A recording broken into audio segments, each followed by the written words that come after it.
Chris, this is your fourth and final time to play Air Force. You know what this game's all about, the assignment-oriented things and the run game and everything. But now being a safety, a lot of times those safeties have to make a lot of plays, and you certainly have so far this season. But what do you think this last game's going to be like for you, and how big is it for you, knowing you play? You know, it's the last time you play them, conference opener, but also just the importance of that safety position in this run-oriented offense. I mean, the safety position is very important and critical to the things that we want to do on our defense.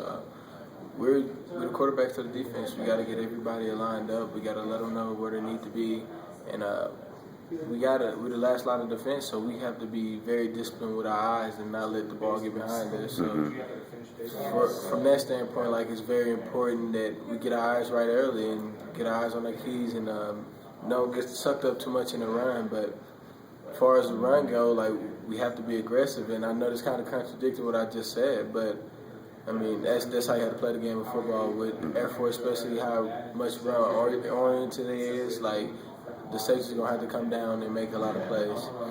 Is it a little bit too? It sounds like their quarterback is, had to get thrown in this year, but it also sounds like he can throw it a lot better, a little bigger than other guys have been in the past, and certainly more of a thrower. Does that also present more challenges for you in this defense? Because it sounds like he can also hurt you with the arm and his legs. It reminds me a little bit of my freshman year when they had Tim Jefferson. Mm-hmm. They had him my sophomore year too, but he had got knocked out early.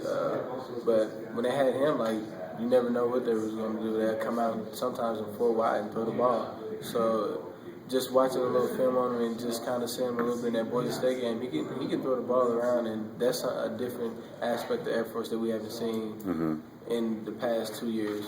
Do you like this game, Quest? I mean, I know you like playing any game, but it's a unique challenge because of their offense, and you went down there 2 years ago when it was windy, made Laramie look pretty tame, and won a game, and you recovered a fumble. Do you like playing Air Force as a player? I love playing. I mean, those guys come from a special predicament. They're serving our country, and they come out there and they just have that on their mind. They're a special breed of guys, and they come out there to fight every day, and it's going to be a grind.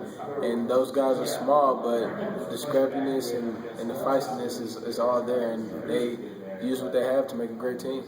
We all know what happened at the end of the last year's game here in Laramie with Coach C and Coach Calhoun. I'm sure you saw it and been talked about, and probably will be talked about a lot this week. I don't know if you guys will, but knowing what happened and how fired up Coach Christensen was and frustrated and stuff, does that, as a player, does that also kind of make you feel good? And maybe, look, I know you want to go out and win every game, but to maybe go out this week and get this one for him, so to speak, you know what I mean? Is there a feeling of that maybe among you and maybe some of the guys this week based on all those things that happened last year? For me, most definitely, because I can see the guy. I mean, he's a guy that I know will go to bat for me, and he put his neck out there on the line defending us. And I mean, I'm going out there, I'm taking it serious, and I've been on record saying this game is starting to begin to be a rivalry, and I believe that. I'm going out there and I'm playing with that chip on my shoulder to get this win for my coach.